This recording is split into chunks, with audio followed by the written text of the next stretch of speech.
Hello बच्चों, चलिए start करते हैं। एग्जाम्पल 13 चैप्टर 5 हमें क्या करना है, discuss the continuity of the function F given by. जो हमें ये फंक्शन दे रखा है, हमें इसे चेक करना है कि ये कंटिन्यूस है या नहीं है। ठीक है, तो आप ये बताइए इस फंक्शन को देख के कि यहाँ कितने केस बनेंगे, 2 केस बनेंगे या 3 केस बनेंगे, बताइए। तो यहाँ क्या बनेंगे, 3 केस बनेंगे हैं। ठीक है, एक केस ये, एक केस ये और एक केस ये, जो हमें इक्वल का साइन दे रखा है। क्या दे रखा है, इक्वल का साइन भी तो दे रखा है। तो यहाँ हमारे पास कितने केस बनेंगे, 3 केस बनेंगे। तो ये ध्यान रखना है कि अगर हमें इक्वल का साइन दे रखा है तो उस चीज़ को भी हमें चेक करना है। ठीक है, तो चलिए हम यहाँ सॉल्व करते हैं। तो हमें ये दे रखा है, तो फर्स्टली हम क्या करते आ रहे हैं, हम लेट कर रहे हैं। तो पहले हम क्या करेंगे, लेट करेंगे। लेट कर लेंगे हम कि सी जो है वो क्या है, सी वी एनी रियल नंबर्स। ठीक है, नंबर है। तो फर्स्ट केस हम लेते हैं। ये लेट करने के बाद हम क्या करते हैं, केस फर्स्ट। जो हमारे पास केस फर्स्ट है वो क्या है कि हम क्या करते हैं, लेट करते हैं। सी को क्या लेते हैं, स्मॉलर ले लेते हैं। क्या है, 0 है तो 0 से छोटा है सी। तो ये बताइए कौन से फंक्शन पे जो है वो सी जो है छोटा है। इस फंक्शन पे छोटा है क्या, इस फंक्शन पे, इस फंक्शन पे, क्योंकि 0 की तरफ मुंह खुला है तो 0 बड़ा है और x छोटा है। तो हमें वही चेक करना है। तो क्या है, एक्स स्क्वायर। क्लियर हो गया। तो हाँ, एक फंक्शन हो गया। अब ये क्या फंक्शन है, एक बन गया। तो एक फंक्शन में LHL और RHL हम नहीं निकालते हैं अलग अलग। पहले हम ये डायरेक्ट रखेंगे। कैसे रखते हैं कि एफ एक्स की जगह क्या रखा, सी रखा। तो यहाँ सी एक्स की जगह क्या आएगा, सी आएगा। तो सी स्क्वायर बन गया।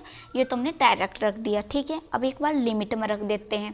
तो लिमिट में रखते हैं, एक्स की वैल्यू जो है एक्सटेंड करिए सी पे, F x equal limit x की वैल्यू एक्सटेंड करिए। अब क्या है, यहाँ लिखेंगे एक्स स्क्वायर इक्वल, अब एक्स की जगह क्या पुट करना है हमें, सी।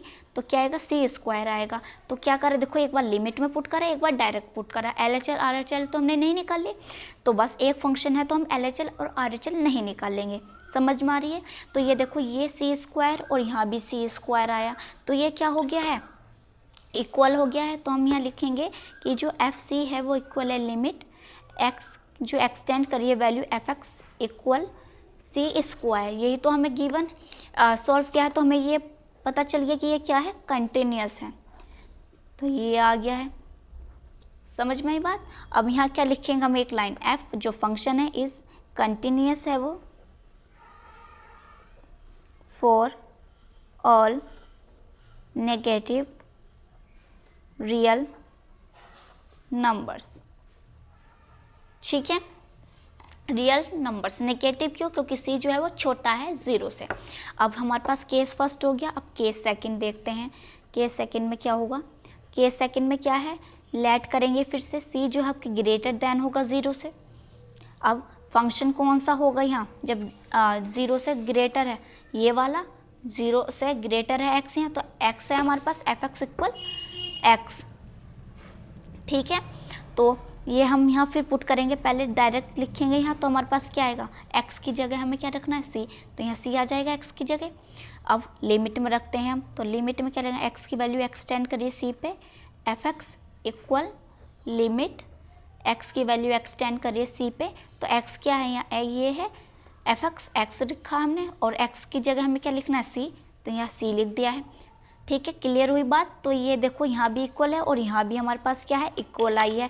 तो ये क्या हुआ, कंटिन्यूस हो गया नहीं। तो एफ सी इक्वल है लिमिट एक्स की वैल्यू एक्सटेंड करिए सी पे, एफ एक्स इक्वल सी। तो ये क्या हो गया है, कंटिन्यूस हो गया है। अब ये कंटिन्यूस जो हुआ है, ये किस पे हुआ है, पॉजिटिव रियल वैल्यू पे हुआ है। ठीक है, क्योंकि 0 से c जो है ग्रेटर है। तो वही लाइन लिखेंगे कि जो फंक्शन है इज कंटिन्यूस है for all positive real number. ठीक है, ये लाइन हमने लिख दी है। समझ में आए 2 केस जो हमने कैसे सॉल्व किए। अब थर्ड केस है। थर्ड केस में क्या रखते हैं आप, जो हमें ये इक्वल दे रखा है। हमारे पास क्या है, केस थर्ड है।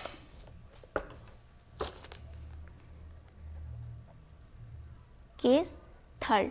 केस थर्ड में क्या है, जो सी है वो क्या है, इक्वल टू 0 रखेंगे, ग्रेटर रख लिया और ग्रेटर लेस देन रख लिया 0 से। अब क्या है, इक्वल टू। अब इक्वल जो है वो बताओ कौन सा फंक्शन है हमारे पास इक्वल में।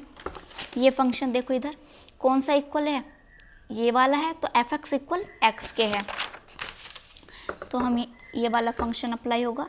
एफ एक्स जो है इक्वल है किसके, एक्स के। ठीक, तो यहाँ हम पहले पुट करेंगे इसकी जगह, एक्स की जगह 0, तो क्या आएगा हमारे पास, यहाँ एक्स की जगह 0 पुट करेंगे तो 0 ही आएगा यहाँ। क्लियर हुई बात। अब यहाँ LHL ले लेते हैं, LHL लेंगे तो क्या आएगा, लिमिट एक्स की वैल्यू जो है वो एक्सटेंड कर रही है 0 पे, और 0 के ऊपर किसका साइन आएगा, निगेटिव का, क्योंकि LHL ले रहे हैं, LHL क्या आता है, निगेटिव आता है। अब लिमिट एक्स की वैल्यू जो है एक्सटेंड कर रही है 0 निगेटिव पे, और क्या आएगा एक्स स्क्वायर, क्योंकि जो हमारे पास फंक्शन है ना लेस देन वाला ही तो आएगा निगेटिव में। ये बताओ वैल्यू कब आएगी, जब 0 से छोटा होगा। तो 0 से छोटा जो फंक्शन है वो देखो आप, यहाँ एक्स स्क्वायर है 0 से छोटा, तो ये वाले फंक्शन लिया मैंने एक्स स्क्वायर। ठीक है, अब यहाँ क्या करेंगे, एक्स की जगह क्या पुट करना है हमें, 0, तो 0 स्क्वायर आएगा, तो क्या आ गया हमारे पास, 0 आ गया है। अब RHL देख लेते हैं, तो RHL में यहाँ लेंगे लिमिट एक्स की जो वैल्यू एक्सटेंड करिए 0 positive pay, F x equal limit x की वैल्यू एक्सटेंड करिए 0 पॉजिटिव, और क्या है हमारे पास, एक्स है सिंपल, जो ग्रेटर देन 0 है, तो RHL आएगा ग्रेटर देन 0 पे। तो हमारे पास क्या आएगा, यहाँ x की जगह 0 रखेंगे तो 0 आया। तो ये देखो कि हमारे पास तीनों जो वैल्यू हैं वो क्या आ रही हैं, इक्वल आ रही है, 0 0 0। तो यहाँ हम लिखेंगे जो f है वो 0 है, और लिमिट x की वैल्यू जो है एक्सटेंड करी है 0, ये इक्वल लिमिट x की value extend 0 positive, F x कितना आया निकल के, 0 आया है। तो ये हमारे पास आ गया है कि ये क्या है, कंटिन्यूअस है। ठीक है, तो यहाँ लिखेंगे f इज कंटिन्यूअस एट 0 पर कंटिन्यूअस है, तो hence f is continuous function. तो ये कैसा फंक्शन होगा, कंटिन्यूअस फंक्शन होगा। ये हमारा आंसर आ गया है। वीडियो को लाइक करें, शेयर करें और सब्सक्राइब करें चैनल को।